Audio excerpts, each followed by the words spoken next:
Selamat datang di video analisis ekonomi internasional. Nama saya Wildan Taufikur Rahman, dan hari ini kita akan membahas dampak dari perang dagang antara Amerika Serikat dan juga Tiongkok terhadap ekonomi global.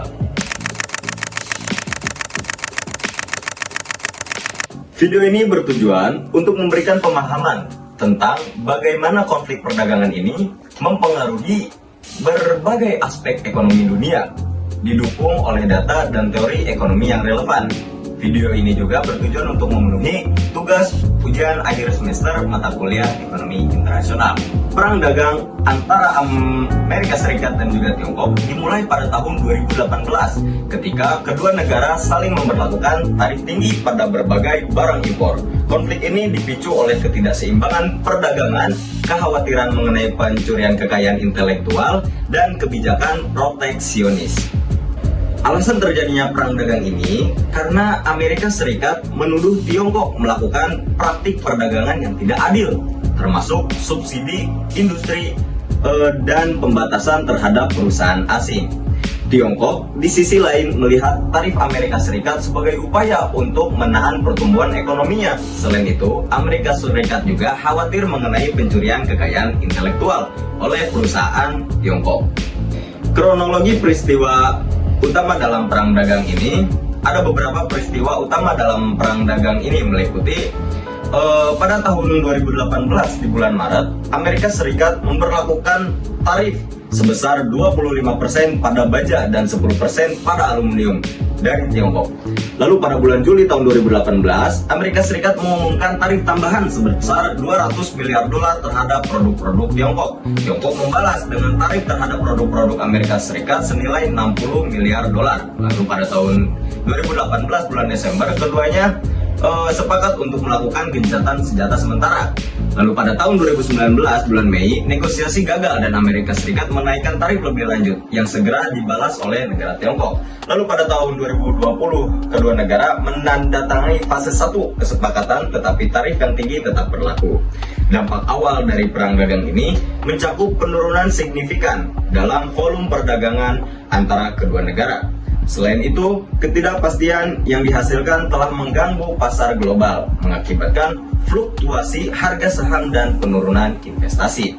Sebelum perang dagang, total perdagangan antara Amerika Serikat dan Tiongkok mencapai lebih dari 600 miliar dolar per tahun. Namun, setelah tarif diterapkan, volume perdagangan antara kedua negara menurun signifikan.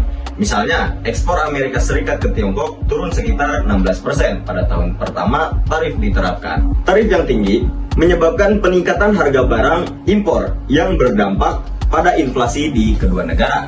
Konsumen harus membayar lebih mahal, sementara produsen menghadapi biaya produksi yang lebih tinggi. Sebagai contoh, harga baja dan aluminium di Amerika Serikat meningkat yang mempengaruhi industri otomotif dan juga konstruksi. Dalam teori keunggulan komparatif, negara seharusnya fokus pada produksi barang yang mereka produksi dengan efisiensi yang lebih tinggi. Namun dengan adanya tarif, alokasi sumber daya menjadi tidak efisien dan perdagangan internasional juga menurun. Selain itu, teori tarif dan perdagangan menunjukkan bahwa tarif yang tinggi dapat mengurangi keuntungan dari perdagangan dan menyebabkan distorsi pasar.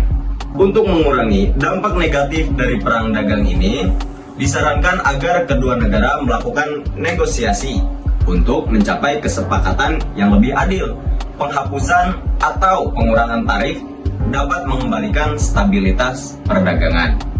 Negara-negara lain yang terdampak oleh perang dagang ini, seperti negara-negara di Eropa dan juga Asia, dapat mencari pasar alternatif untuk meningkatkan kerjasama regional untuk mengurangi ketergantungan pada Amerika Serikat dan juga Tiongkok.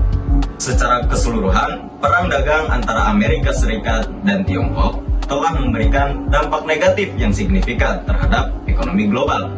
Penurunan volume perdagangan, peningkatan harga barang, dan ketidakstabilan pasar adalah beberapa konsekuensi utama. Lalu, dampak jangka panjang dari perang dagang ini termasuk perubahan dalam rantai pasok global dan peningkatan proteksionisme di berbagai negara. Dalam dunia yang semakin terhubung, penting bagi negara-negara untuk bekerja sama dan mencari solusi yang saling menguntungkan. Semoga analisis ini memberikan wawasan yang bermanfaat. Terima kasih telah menonton. Wassalamualaikum warahmatullahi wabarakatuh.